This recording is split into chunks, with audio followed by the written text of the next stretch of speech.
Hey everyone, welcome back to day 5 of the virtual church experience. My name is Zoe Shaw and I'll be your host for tonight. We are so excited that you have made it to the final leg of such a wonderful experience and that you decided to join us tonight. Guys, we have had a week full of wisdom shared with us by some of the best in their field, and tonight is no different. Our first section tonight is going to be led by none other than the head visionary in charge, Pastor Bryant Friend. He personally on the first night of our conference, and tonight he's going to be digging a little bit deeper. First, it was the importance of trusting your team. Tonight, we're discussing pastoring through pandemic and the pressures that come with it. I'm so excited to hear him share how he navigates these pressures of managing an entire church virtually. So, without further ado, let's jump right in. Hello, everybody. Good evening. I want to be sure everybody can hear me, that we're good to go. I'm very, very excited to be on for this, what is our final night of this virtual church conference. I mean, we've literally ran this whole thing online, and God has been I'm really, so really good to us excited in the to hear middle him. of it. So I'm thankful for each and every one of you, and I'm grateful for what's about to ensue over the rest of this evening. Now, real quick before I get too far in and before we go too far into what we're going to share tonight, let me know what your favorite session has been. I mean, we've done sessions with production, we've done sessions with marketing, we've done sessions for our children's ministry, sessions for administration, sessions for number two, sessions for lead pastors, um, sessions with systems. I mean, we've done quite a bit. I want to know what has been your favorite so far. What's spoken to you the most as we've given you all 4 or 5 nights of what I think has been pretty informative information. What have you enjoyed the most? What is God speaking to you the most about? And how is this going to benefit your church as we move forward? Yep. Crisis management and support leadership. That was gold. I mean, that was gold last night. Well, no, was that last night or the night before? All my days are running together. Y'all know we're in the middle of a pandemic, but that was gold. How to support leadership. Yeah, I think that was last night with Pastor Torres. How to support leadership in the middle of a crisis. That was, for me, a golden session. What else spoke to you all in the middle of this week or as we've gone through this week? Anything else y'all want to share real quick? The administrative. Listen, Channing gave y'all some nuggets. When I tell you she gave away the whole, we would call it the kid and caboodle. She gave it all away. I mean, did amazing in sharing with you all phenomenal administrative information.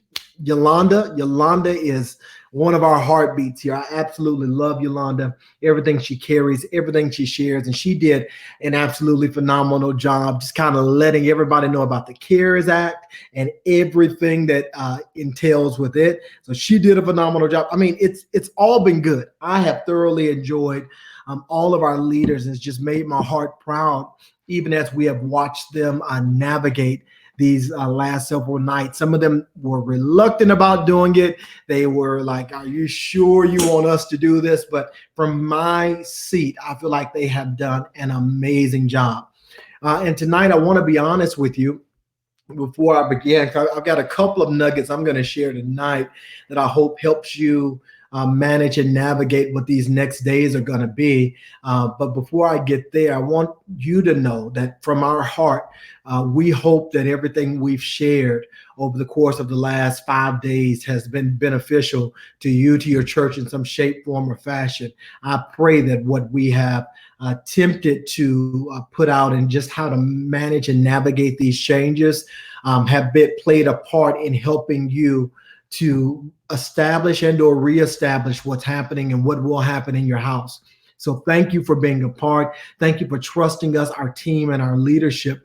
And coming out of this, you're going to get a survey from us probably the next 24 to 48 hours. And what we're going to do is just ask you to give us a very honest assessment of what you've experienced. We're going to ask you to share with us pieces that you had as takeaways, things that we could get better at doing this with. And how many of you all, if we did something like this continuing, I hope that you would want to still be a part of something like this. We are in the process of working on some just the back end stuff of what it would look like for us to provide continuous opportunities for development, for education, for community, for growth, and for development, for those of you that have been a part, and for those that will at some point desire to be a part. So thank you again for being here with us tonight. Tonight I've got a pretty interesting session, and I'm gonna give you all. This is probably gonna be my most practical night. I pride myself on being a teacher and a leader of practicality. You won't find me wading in very deep waters. I try to make it as simple as I possibly can. And it's not that I don't know how to swim in deep waters, but very often when we're helping people navigate these moments, it is a necessity to make things as simple and as tangible as possible. And that's what I'm going to attempt to do tonight. So I've got several pieces that I'm going to share.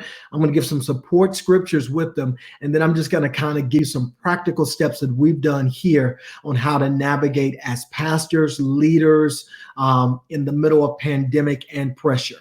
And here is where I want to begin.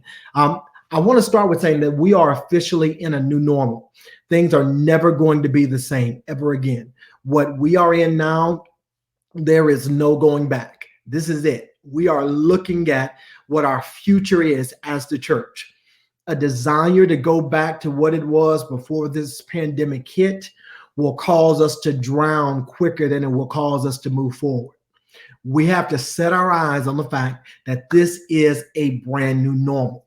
Now, the truth is, some of the adjustments that we've had to make as churches are temporary adjustments. For instance, sooner or later, we will be back in a church worshiping. We'll be able to have relationships, consistent connectivity, and all of those pieces. We'll all be back together. We'll be our families wherever we are, and that's beautiful.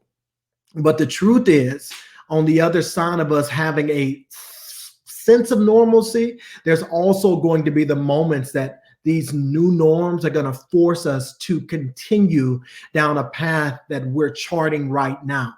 We don't know what this may look like this time next year. We don't know what it's going to look like 5 years down the line. But what we are doing now is charting a course, all of us in our separate cities, our separate churches, our separate denominations and people groups. We are charting a course that is going to write history for all of those coming after us. We are in a new normal. Now, pastoring as a whole has its own set of pressures. Now, anybody in here that's a senior leader, you work closely with the senior leader, but really you're in the seat of a senior leader. You know that there are pressures that we can never explain to anyone who follows us that comes with pastoring and leading people. And though we can share part of those loads with individuals, there are pieces that are on our mind, our heart, that we'll never be able to fully articulate to those that are with us, even though they have a heart and a desire to support us to the best of their abilities. Tonight, what I want to give to you in this next 20, 25 minutes are three things that I would say are essential for pastoring in the middle of a pandemic and not allowing the pressures of it to kill you. There are three very simple things. Because here's what I don't want. They are right now, there's an assumption, there are numbers out that by the time this pandemic ends, 1/3 of churches in America, really the world, will be forced to shut down because of a lack of preparation and an inability to change and or shift in the middle of this pandemic. The fear is because they were not prepared to handle it when it came. Financially, they're not going to be able to sustain. From a people perspective, they're not going to be able to sustain. And so now we are forced to wade through waters that we've never seen. And now our responsibility is to ensure that even while this is going on, you, your church, your entity does not miss a beat. All right. So first thing I want to do is before I go into my big three, I want to affirm over you that you are still God's man and God's woman for the job. He picked you and he knew what he was doing when he did. He is not ignorant concerning any decisions he's ever made. God knew that this moment was upon us, and God knew that he was going to need you to help carry it out. I want to confirm for you that God is still going to use you, even though you may not be able to see fully what this next step is going to look like. You are still the one that God has made a willing decision to partner with to bring his will into the earth. I believe, and I'm crazy enough to believe, that God is going to use this moment to chart in the world a brand new waters for us to exist in as it pertains to the church at large. Don't doubt your call. Don't doubt who you are. Don't second guess what you've done up to this point. God is going to use everything. He's going to use it all. He's going to use it all to give you wisdom, insight, and revelation that supersedes your wildest imagination and that carries you into the future in a way that is going to blow the minds of all those connected to you. You are God's man. You are God's woman for the job. And here's the way we're going to ensure that you survive in the middle of this. All right.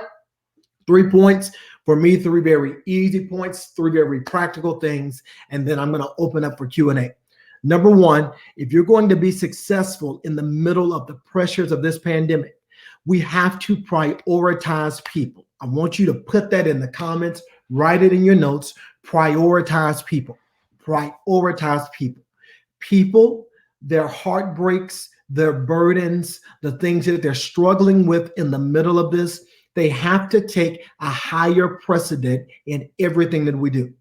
We are in the business of people. We are in the people business, meaning that all of our interaction, all of our development, all of our strength comes from the will and the wisdom of people.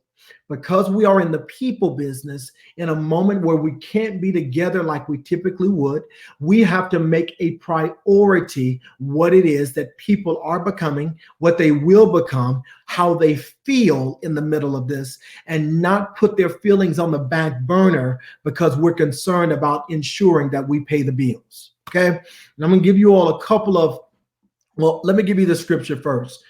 Genesis 41, 33 through 36 is where I'm going to just kind of pull a nugget or two from real quick. In Genesis 41, Joseph interprets Pharaoh's dream, and he begins to tell Pharaoh that there are going to be 7 fat years and 7 lean years. So while things are going well, tax the people higher than you typically would, and you put that the tax food, the tax wheat, you hide it in the store, you put it in the storehouses so that in the lean years, the people have something to live off of. It may not seem like it. It may have seemed like this was in part a conspiracy to ensure that the king would stay rich in a time of famine. But the truth is, what Joseph's idea was a placement of priority on people so that when a crisis hit, they would not sink. The way we survive as churches and the way we ensure that in the middle of this, no one is lost is we don't become so concerned with a building, with paying bills and doing what we've always done, that we forget there are people whose lives have been touched in a very intimate way by a pandemic, by job loss. You have people in your congregation right now. Some are dealing with the effects of COVID in their own body. They're dealing with a loved one that is affected by COVID. They are dealing with grief of someone they love that has passed away from COVID. They are dealing with job loss, wondering how they're going to make it to their next moment. Some of them are dealing with a toilet tissue pandemic. I mean, cannot find toilet tissue in any city, anywhere. There are a myriad of things that people are touched with right now. This is the moment where the church rises up and we say we don't care as much about a building as we do our ability to touch people. And what I've learned is when people are in their moment of crisis and they see that you care more about them than what they bring to the table, you'll win their heart and not just their hands. What most churches become guilty of is trying to get to their hand, the people's hands, before we get to their hearts. In a moment of crisis like this, you win their hearts by showing them that they are a priority in everything that you do, the way that you move, the way that you act, and the way that you make decisions. It's showing people that you care more about them than what they bring to the table. So, I'm going to give you three very practical ways that, because yes, the church does still have expenses. Church still does have things that it has to take care of. Church, it's just a natural byproduct of what we do. Of course, those things are always going to be existent. But I want to give you three quick things to be sure that if you do this, it begins to show your people that they are a priority. Here's number one. As a leader, in a time where your people cannot physically touch you, become more accessible. Become more accessible. This is something very simple, but it will be very profound in the longevity of your entity if you do it right and you do it now. Make yourself a little more accessible. Here's a case in point. Our church has a private Facebook group for all of our partners. It's one that you have to be a part of all nations to enter into this group. So we have our public all nations page, but then we have our private all nations page. I've made it a habit to ensure that at least once a week in our Atlanta page and on our Charlotte page, I am in those groups either going live and or giving comments or commentary on where people are in life. You would be amazed at how much it encourages people just to go into a little private group, go live, and let them see, hear, feel, touch, vent for a moment in the comments where it is, where they are, what they're doing. When people can see from a leadership perspective that you are tangible in their moment of crisis, they're not worried about you being the one that ran out on them at the moment of their greatest need. Instead, they'll see you as a fixture and see you as an individual that has sustainability for the longevity of what it is they're called to. So make yourself accessible. The smallest touch, just a small touch, has the ability to allow people to see, man, they really do care about me. Can you imagine what would happen in all of our churches if all of our leaders just took 30 minutes and did an update in their member group or in their partner group, not on their private page where everybody has access to them, but in a smaller setting with just those that are a part of the organization, where they could say, hey, I love you. We miss you. We're rooting for you. If you have a need, do A, B, C, or D. Find a way to prioritize people. Be a little bit more accessible. This is not the time for you to go into a cave and say, I don't have anything to say to anybody. The truth is, hello will go further than your silence ever will. Prioritize people. Number two is this: utilize or create touch points with other leaders.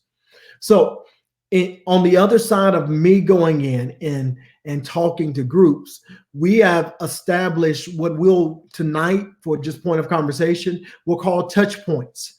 For us, it is our pastoral care, our elders, and our tribes. So between Pastor Broderick, the elders that help lead the church, and the tribes that make up the body of the church, we've made it easy to ensure that everybody that's a part of us has at least one place they can call or one place they can touch. That takes some of the pressure off of me, because I'm not trying to oversee a ton of people at the same time, but it creates context for us to be what we really are: family. One of the linchpins of what we do, we call it Find Family. So whenever you become a part of All Nations, one of the things that you are mandated to do is to find at least one or two other people that you can relate with, that you connect with. We don't force relationships, but ones that are authentic relationships that you can gravitate to, that'll help you in moments of your greatest need, so that you're never on an island by yourself. When we make a priority of people being family in moments of crisis, they don't feel dropped. They simply run to the ones that have been there and allow them to help keep pushing them forward. All right.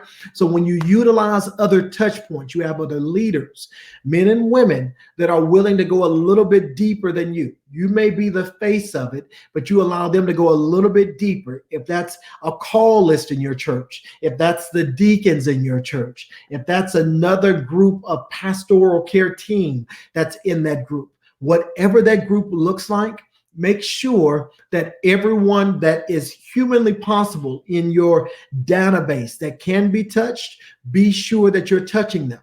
It is the power of community. It is the strength of building something that's not just connected to a building, but something that's connected to people's lives. Here's the best way I can say it. My church, if I'm honest with you, back in I think I did this at the end of 2019. End of 2018. The end of 2018, I made a decision that we were no longer going to do midweek Bible study or midweek services whatsoever. I was moving from the model of doing a midweek service, and I was trying to push everybody into these relation groups called tribes. The reason why I did it was because I felt like we were making too much priority or beginning to idolize what was the building, and it was making us miss what was necessary in building lives and communities. Now, of course, we in the South, most people love a good midweek service. It wasn't received very well initially.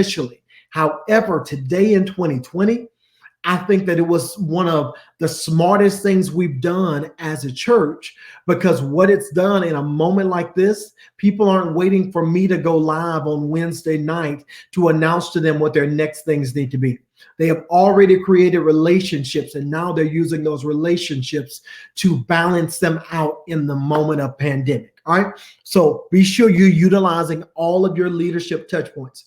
Number 3, create a list of potential resources that could benefit at-risk members. All right.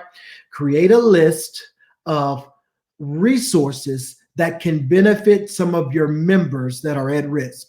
What you need to ensure that you have are at least 1 or 2 other entities or organizations that you have partnered with, so that in the moment that your church has, or an individual in your church has a need, if the church in itself is unable to fulfill it, I know where to route you to. Gone are the days where you attempt to create every wheel on your own. The days of recreating wheels and feeling like if your name is not on it, then you all can't do it, those days are done. The beauty of what we're doing in 21st century church is collaboration. What collaboration means in the kingdom is this: I have the ability to connect with whoever's already building it and building it well. And I don't have to apologize for not having it on my own, as long as I can connect the people that are connected to me to something that's going in the right direction. So what that looks like is your church may have limited resources. You may not have all of the money to make it happen, or you may not have a food bank or a food drive or a food pantry to make it happen. But you know what you can do? Find out who in the city is already doing it well and route your people, your partners, over into those entities so that they still have their needs met. Don't let anybody go with an unmet need because you were too proud to partner with someone else. And don't be afraid that if the people that are part of your organization get help from somewhere else, that means that they're ultimately going to leave you. That's a whole nother conversation on a senior leader perspective. But the truth is, if you're in fear of people leaving you in moments of crisis, if they can walk away from you here, you never had them to begin with. But if you can partner them with and connect them with valuable resources in their moments of greatest need, they will remember, hey, my church put me in connection with A, B, C, and D, and it helped me get over just a little hump in the middle of that. All right. So make a priority for your people. Don't go, this is not a time, and I'm going to deal with this on my next point. This is not the moment for you to go begging to your church for more money. This is not the moment where every day you need to remind your church, tithe, tithe, tithe, tithe, tithe. This is a moment where most people in the world are dealing with variables that they have never had to deal with before. And they don't know, for some, how they're going to go from point A to point B next week. In America alone, you're talking about 26 million people unemployed this week. As of this week, 26 million people unemployed who do not know where their next resource is coming from. This is not the moment for the church to become beggars. This is the moment for us to become a resource. And when we're a resource in the middle of a pandemic, it relieves some of the people pressure from a pastoral perspective. Okay. You are a resource. If you think about it, you've got more connections than you've given yourself credit for. You've got more relationships than you've given yourself credit for. And some of them, it's just a couple of degrees of separation away what you actually need to get to your next thing. All right. Here's my second thing, and I've got two more, and we're done. Funding and the future. All right. And I'm going to tell you all why this is important. Funding and the future. Because most churches, again, we're talking about a third of churches right now are afraid of what's going to transpire on the other side of this pandemic. What I want to encourage you with is this: Psalm 24 and 1. The earth belongs to the Lord and everything in it. All right. Here is your answer to your funding question. Now, I'm going to give you a couple of nuggets as I go through this, but I don't want you so worried about the financial resources of your house that you miss that if God established this house, ultimately, this house is his responsibility. I'm a steward of it, but it's not my wife. All right. This is not my wife. This is not my bride. And if the church that you run, the organization that you lead, if it is the bride of Christ, we do not have a deadbeat husband. He is God who is going to be resourceful. He is going to provide. He is going to show us ways to make it happen, even in moments where we don't think it is possible for it to even transpire. All right. So funding in the future. Here it is. Remember, God has not failed you, and he's not about to start now. Okay, so point blank simple. He's not failed you, and he's not going to start now.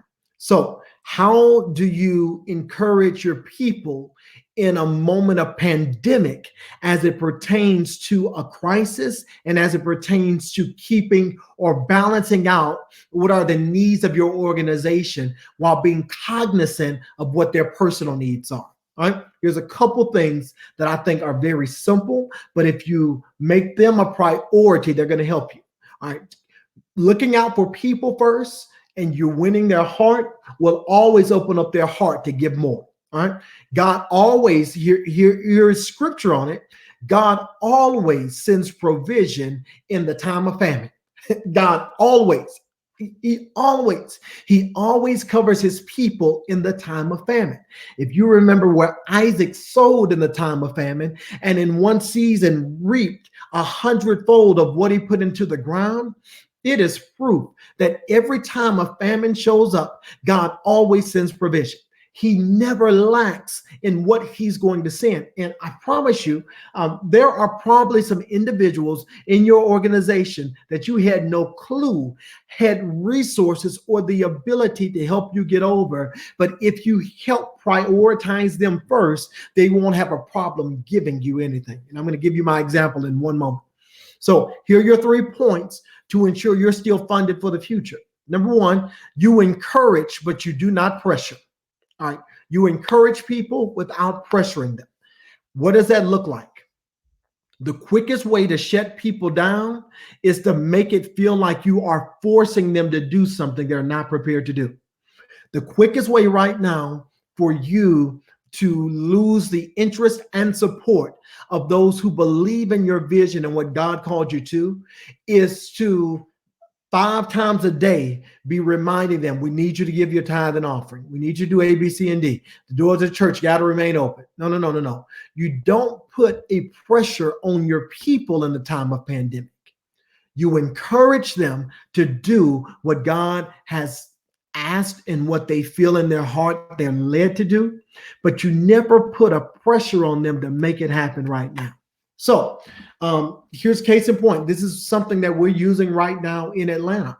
In Atlanta, when it's time for us, even on our virtual thread, to do offering, we don't go through 15 offering campaigns. We don't even, I think, stay on offering more than a minute and a half, 2 minutes.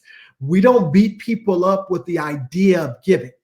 We create the opportunity for them to do it without beating them up in the midst of it. And what we've watched in the middle of a pandemic is God caused increase to happen in giving overall, because we're not pressuring people beyond their means to make anything happen. At the end of the day, it's God's responsibility. And at the end of the day, if this is his bride, my responsibility is just to do what he's called me to do, and for us to do what he's called us to do, and watch him handle the rest of it. All right. So you encourage, but you don't pressure. Anytime people feel pressured to give, they'll be reluctant to give. But if they believe and know that what we're doing is ultimately building the kingdom of God and changing lives, it will go further than you would ever dream or imagine. Number two, access any and all federal opportunities that will help provide stabilization. All right. Use your resources. Now, as much as we say we're not going to pressure, I want you to hear it on the other side of this. We're not sitting in our seats wishing and waiting for a miracle to fall in our lap.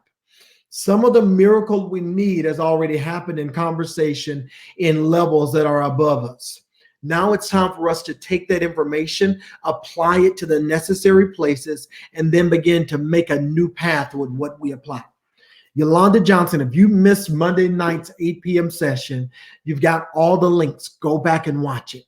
Through the CARES Act here in America, matter of fact, they are in the process of getting ready to release several tens of billions of dollars more in for small businesses and nonprofits to ensure that these entities have the ability to still function on the other side of this pandemic. You have to be willing to do part of the work in order to make it happen. All right. We're not just going to sit here and wish for God to send it. We're going to believe God in the time of crisis to create opportunities for us to get other pieces that we need. All right. And last one, number three, cut out all of your unnecessary expenses and begin to shift your money into digital resources. Okay, and I'm going to tell you all why this is important. And I'm going to give you all our case in point. I think the week before we were going into shutdown, I called Chandler and I said, hey, we've got some production stuff that we've been renting.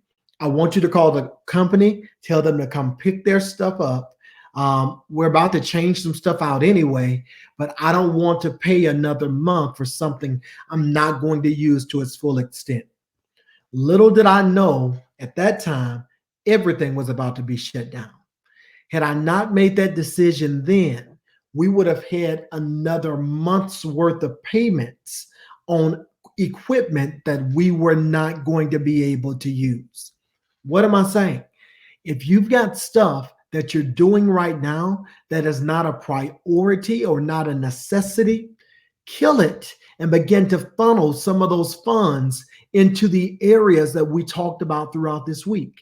If that is your online production pieces and being sure that you've got equipment for that, funnel some money there. If those are administrative and database things, funnel money there.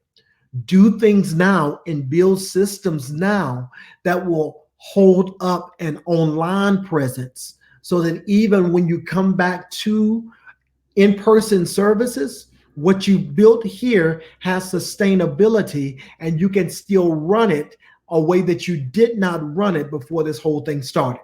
All right. So I want you to ensure that you are stripping yourself of everything that you don't need, funneling money into digital and online presence, and building something that's sustainable on the other side of this pandemic. Here's the last thing, and I'm going to let you all shoot any question that you want to ask tonight. Pastors, leaders, people as a whole. I cannot emphasize this enough. Personal care. All right. I cannot say it enough. I'll say it till I'm blue in the face. You've got to take care of you.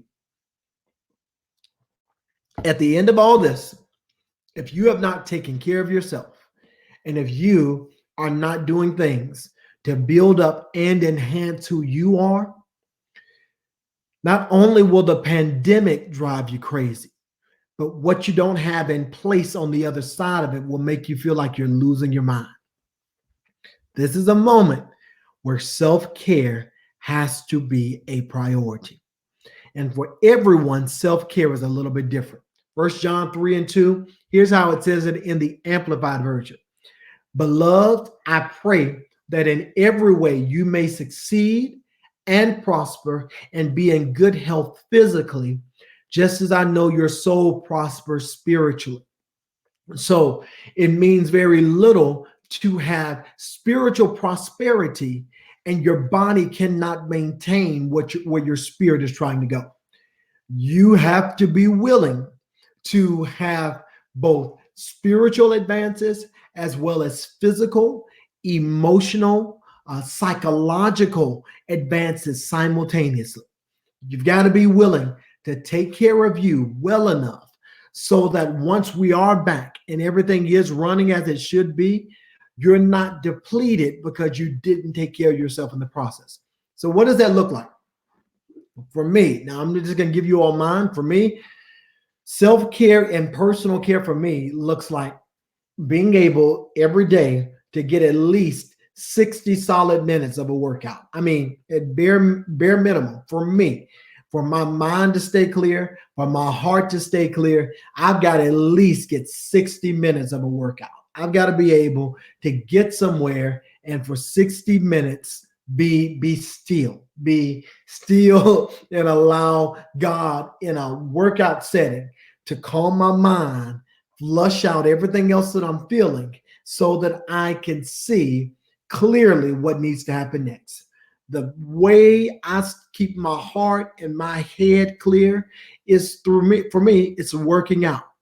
For you, it might be watching a series on Netflix, Little Fires Everywhere. For my wife, it's Law and Order SVU. She loves Law and Order. It may be just sitting down, decompressing, and allowing yourself a moment to do something you love and not apologizing for it.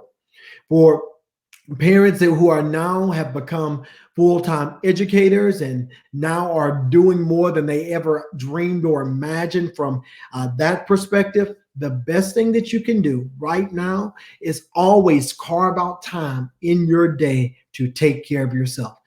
And I find it, I ensure that I find it every day. If that's at 10 p.m. at night or if that's at 6 a.m. in the morning, I find time for my meditation.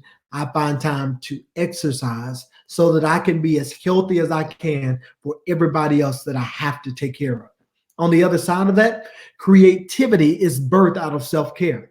When you take care of yourself, you'll watch God begin to give you ideas that you did not have before that only came to fruition because you were willing to take care of your mind, your heart, your will, and your emotions. All right? So take care of yourself. As I close this part of tonight's session out, I want to echo what I said to begin with. You are not doing nearly as bad as you may feel like you are. Things may not be perfect, but things are not as bad as you may feel that they are. Today, I pray that God gives you a brand new revelation on how to navigate these pressures, putting the right pieces in place so that they do not make you go under at the end of this. It's a pandemic, it's uncharted waters, but guess what? You get to choose how your house is navigated on the other side of this. All right. I hope this helped at least a couple of you all tonight. Zoe, you can come on back up. Let's do a little bit of Q&A.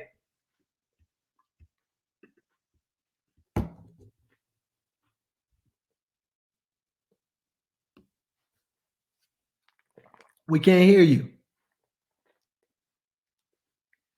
Can you hear me now? There we go. Yes. Right. Am I clear?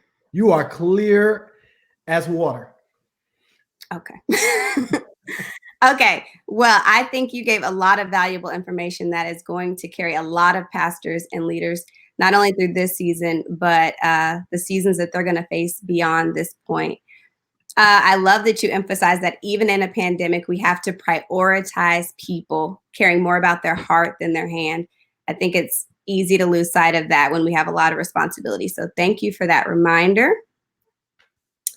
And the questions are coming in. Okay. Okay, so if we do not have a chance to get to your questions, please be sure to email them to admin at allnationsatl.org. The link is below. Our first question for tonight is, how do you encourage a pastor to understand that making changes like embracing digital or virtual mediums now while we are sheltering in place and continuing after we return to the church? So to use these platforms even after we return. So the thing that I have discovered, at least for us, there are pieces that my team has been screaming to me to do probably prior to now, and now that I have seen how well they work, I am willing to make an investment to an even greater degree on what we do from a digital or an online platform. So the greatest way for to get any senior leader's attention when it comes to areas like this is with success. So when things look and are successful, our buy-in to continue it doesn't take very much. So where we've made necessary investments now, like we refuse to stream from an iPhone, so we had to make investments in other cameras. We refused to do a couple of things that we felt like would not be the best representation of who we are.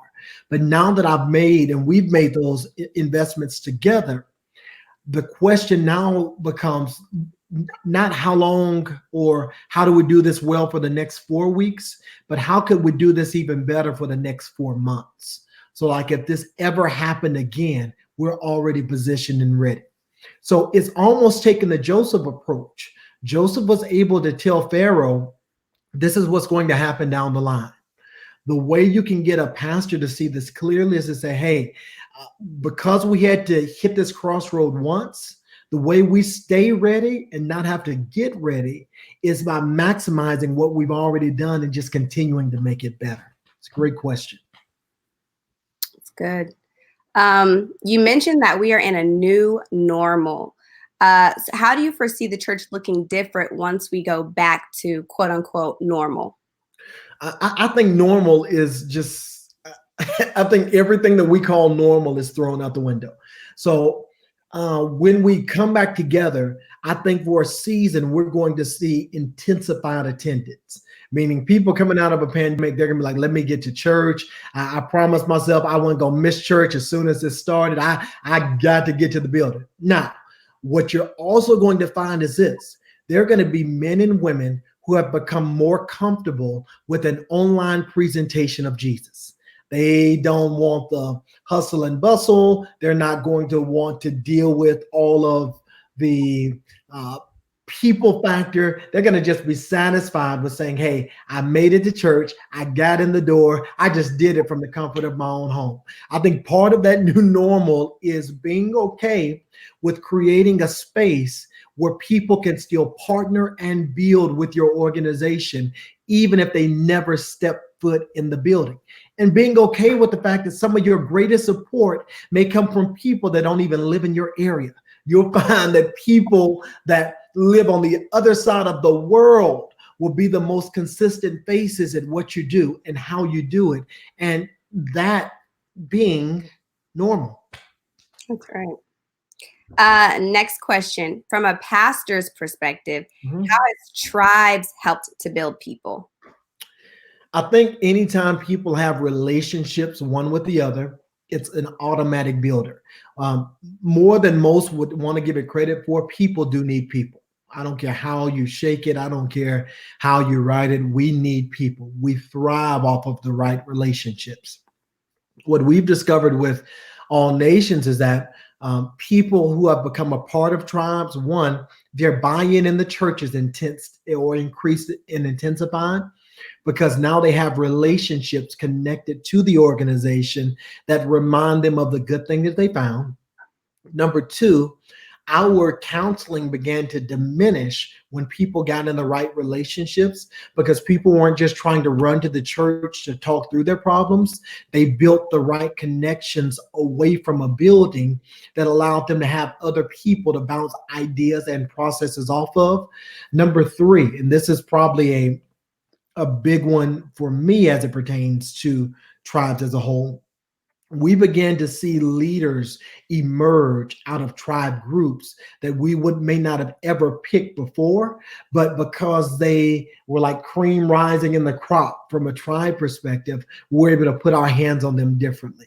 So for us, tribes has it's helped build people from a discipleship perspective, because when they meet and they have conversation, for most groups they're not just talking for the sake of talking. They are doing they have opportunities for development and for discipleship. So it's helped in a myriad of ways. I would tell everybody, have some type of group that your people can lean into where they don't need you as a senior leader. Okay. What's the best way to implement these tools? The tools you talked about, and I think even specifically with tribes, if a church doesn't have tribes already in place, how would they be able to go get that started in the midst of a virtual reality world? Virtual reality world. In the midst of a virtual reality world, one, you don't have time to train people in order to do it per se, but you do already have leaders in place. So, if I were having to do this on the fly, I would take a look at who are some of my strongest leaders and or individuals that had been kind of helping to lead the charge. So let's just say you've got a church of 50, and in your church of 50 you know for sure you've got 4 or 5 people that you trust that have the ability to manage people or to help just be a touch point for people. I would give those 5 leaders the responsibility of once a week checking in with 10 other individuals. And check-ins can happen a myriad of ways. Yeah, you can do it through text, you can do it through GroupMe, you can do it through a Facebook group, but finding a way to have a touch point with those 10 individuals just to be sure you've got your fingers on their pulse. Now, the bigger the church becomes, the wider that base must become, but having individuals that you trust who can just put their fingers on somebody in the middle of it. All right. The other side of that is using proper resources for even tribe or small group development. One that we are processing through right now is called Right Now Media. Right Now Media gives you a whole litany of resources that you can use for small groups and with individuals for discipleship purposes. So I would find some pre-made literature or some pre-made courses and have some of those leaders just kind of walk once a week, once every 2 weeks with some of these individuals through those pieces. Okay. I think we're going to take one more question. And again, if you guys didn't have a chance, please submit them to admin@allnationsatl.org. Our last question for the night is, as a leader, how can you help a senior pastor realize that the church is too dependent on him? That's a loaded question. That is loaded. When I tell you that question is loaded. Woo. It's tough because for most senior pastors, we take, especially if it's a work we started, like we take that thing very serious. Like that thing is like our baby. It's like a child, and it is very possible. And I've noticed it even here in Atlanta, that our presence has the ability to stunt the baby's growth. We will over nurture a thing. We will coddle it too long, and we won't trust the hands that God has sent us to help it evolve into what it's supposed to become. But there's no better time for a pastor and or a leader to see that what he's built may be too centered on him than a time like a pandemic.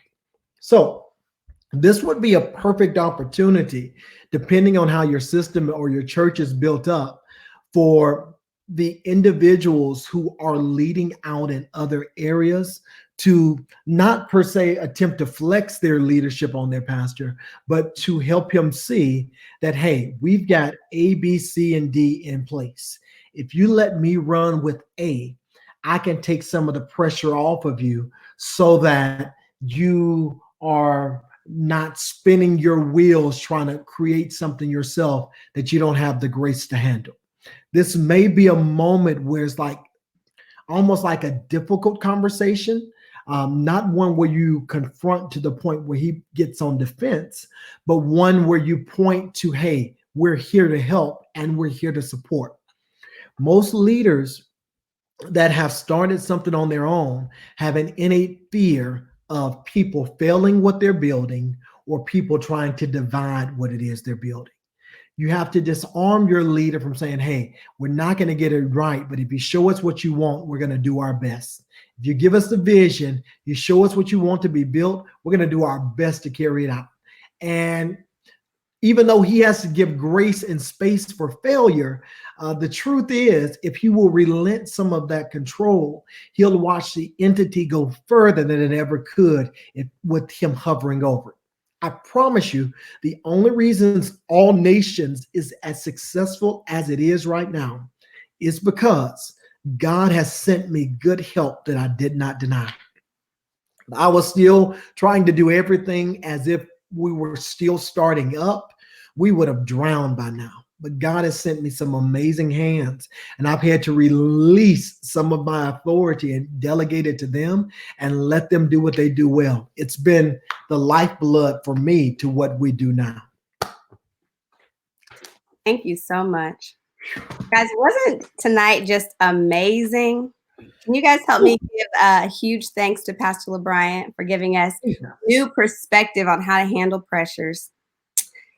Tonight at 8, we are back right here with our very own Timothy Reddick, and he's going to talk to us about virtual worship. If you guys are tuning in, drop a number 5 in the comment section. We want to see who's coming back with us tonight. And again, if your question did not get answered, make sure that you send it, because we want to make sure that you guys have all the tools and resources you need to be successful navigating these difficult times. And that's it. I'll see you guys later.